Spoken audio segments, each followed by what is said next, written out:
Police officers of Reddit, who's the smartest criminal you've ever encountered? Most of them are really stupid, so this guy isn't a criminal mastermind, but here goes. He wanted to rob a jeweler's on our city's main street. So he found out the flat beside the jeweler's was empty, and he hid there. For 2 weeks he triggered the alarm on purpose several times a night. Massive headache for the police and the business. We turned up to see nothing there, nothing on cameras. Thought it was just a fluke, so the jewelers turned off the alarm system and said they'd wait until the morning to get a new one installed or that one rewired because something wasn't right. As soon as he heard that and the police leaving, he tore down the wall. Had already been working on this apparently and robbed the place, taking his sweet time. Escaped without anyone noticing anything for hours until the jewelers came back in the morning. Then he tried to resell something he stole which had a serial number on it and got caught. So not that smart after all.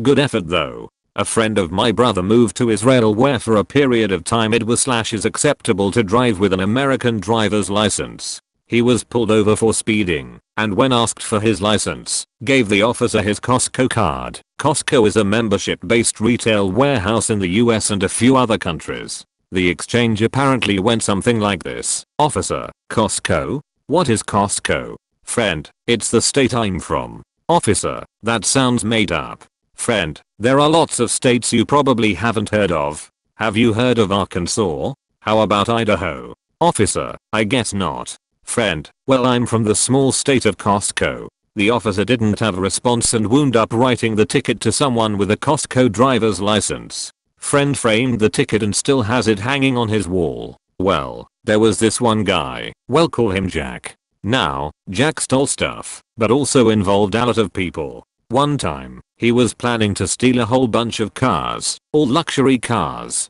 So what he did was he got his people to call 911 etc. from all different places and countries to tell them that car theft was taking place in multiple places. Oh, he also only used a few people each time, so it was different voices, people, locations, etc. So the police went each time until he actually did the crime. Then no one came. He was never caught. When the owner of those cars came, the police didn't believe him. The story goes like this. A homie Arwana walks out one morning to drive to work, only to find his car missing.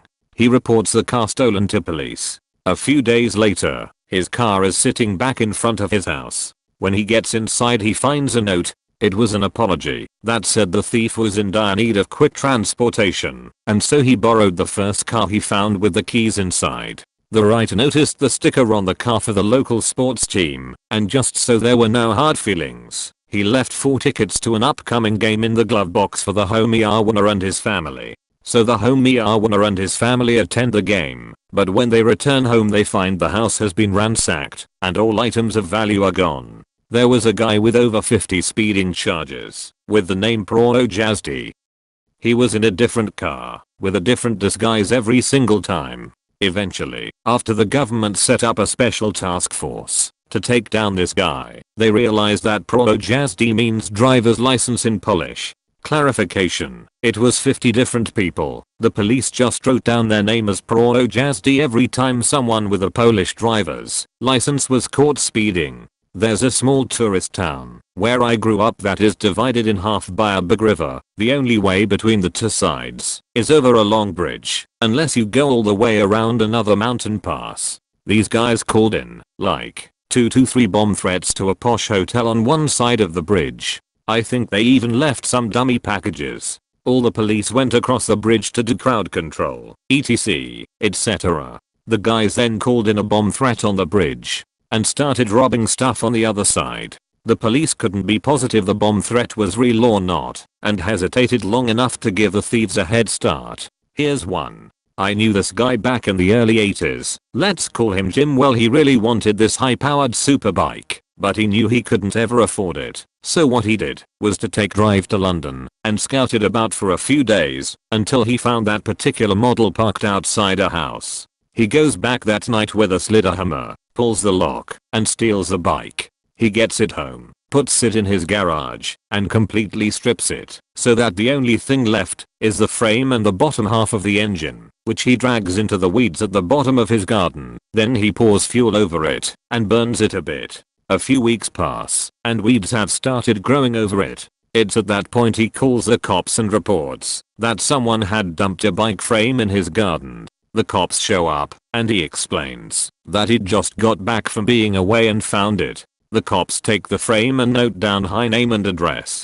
A few days later, the cops call him and say that the bike had been stolen from London a month or so ago, from the serial number on the bottom half of the engine and frame, and that the insurance company had classed the bike as a write-off and had told the cops to dispose of it. Now, because the frame was found in his garden and the insurance company didn't want it, the cops were duty bound to ask him if he wanted to keep it or if they should throw it. So he tells them that he'd always wanted to build a bike. He gets the frame back from them, repaints it, then puts it all back together and re-registers it as a Q-Reg, stolen and recovered. Working in a home improvement store when younger, this guy came in, went to the snowblowers, took one and went to the return desk. Said he wanted to return it, but had no receipt.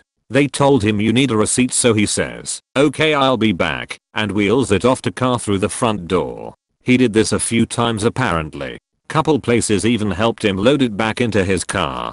Homeless guy in my hometown figured out if he committed some act of petty theft he'd get a night in jail, a warm place to sleep, and a hot meal. He'd show up, turn in his stolen goods, and that would be that. After a while the police would just tell him to take back whatever he stole the next day. Quite the town character. A French thief who spent 10 years in prison became a comedian when he got out. One of his stories: finds a building, goes in, chooses a floor, and transforms the exit door into an extra apartment. Puts the apartment number, fake lock, welcome rug, etc. Puts an iPhone for sale. The person comes to buy it. He opens the door in a shower robe and says, "Give me 1 second. I'm just gonna count the money," and poof. He's gone from the exit stairs. Not a police officer, but was in ramming college. My university owned all the houses adjacent to campus. These were unlike dorms, with RAS and the same rules, which included a very strict no alcohol policy. It was a privilege to live in the houses, and priority was given to upperclassmen who were more likely to bend that rule because they were of age, and it was harder to police off campus in houses. There was a student who went around knocking on doors saying something like, "I'm on rap," and housing director's name sent me for health and wellness checks. She'd find their booze, take it, and follow up with how she's doing them a favor by just giving them a warning. She wasn't actually in rap and was just keeping the booze for herself. The only reason she got found out was because she did it to an actual rap. The rap was male. They kept men and women housing separate and just assumed he didn't know her because of that. It was only later he questioned why they had a female doing wellness checks on male housing. They did an investigation and asked other residents. Incidents dated back previous 2 years. Never found out who it was. Probably someone who committed a crime I never solved. With that being said, I had a guy use a sledgehammer to smash his way through a wall at a Best Buy and steal a bunch of phones and cameras. He was smart enough to wear gloves and a face mask and not touch anything he didn't have to. Alarms didn't go off until he exited out the back door, which the alarm company gets after a minute or two and takes them like 3/4 minutes to call into us, giving him a good 5-minute head start. So he was probably a few miles away before we got dispatched to it. He clearly scoped out the area before doing his deed too. Smart dude. Edit. So part of the building was built into a hill, so the hole was on the backside of the building along the grade line, but when you're inside the building it was about 8 feet up, so it was easier for him to leave out a door. Also, the wall section where he broke through was hollow cement block. The portion of the wall below that was poured concrete. Not a policeman here, but I have a nice story from insurance/debt collectors. There was this guy who was already in heaps of debt, like more than a lifetime's worth of debt. He proceeded to file several police reports for identity theft up to the point that he got protected from financial checkups. It was a temporary measure that were given to repeated identity theft victims. At the same time, he had reported fake income to the IRS for the last couple of years to between 40 to 60 millions depending on the year. So when he applied for credit cards and loans, they were unable to check his financial credit due to the identity theft protection, but they checked his tax returns, which showed he had a massive income, got his loans and credit cards, emptied them out, and left the country.